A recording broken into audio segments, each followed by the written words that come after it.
ভালো মানুষ। আমার বাবা হয়তো হুকুম করেছে আমাকে ফলো করার জন্য। আমার বাবা ওনাকে চাকরি দিয়েছে তো, তাই আমার বাবা যা বলে তাই করে। উনি যে আমাকে পছন্দ করে এমন কিছু না, কিন্তু মানে আমার বাবা ওনাকে বিয়ের জন্য অফার দিয়েছিল, উনি সাথে সাথে রাজি হয়ে যায়। কি কি অদ্ভুত, মানে ওনার সাথে তোমার বিয়ে ঠিক হয়েছে? হ্যাঁ। আর ওনার সামনে তুমি আমার সাথে এখানে বসে আছো? হ্যাঁ, তো কথা তো কত কিছু নিয়েই হয়। এজন্য কি আমি আমাকে কষ্ট দেব? আমি তো তোমাকেই চাই। আচ্ছা, তা কি আছে আমার ভেতর?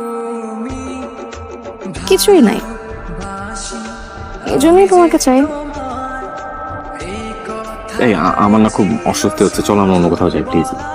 তুমি কি আমাকে লুকিয়ে বিয়ে করে রাখবে? তারপর এক যুগ পরে হলেও না হয় আমাকে তুলে নিও।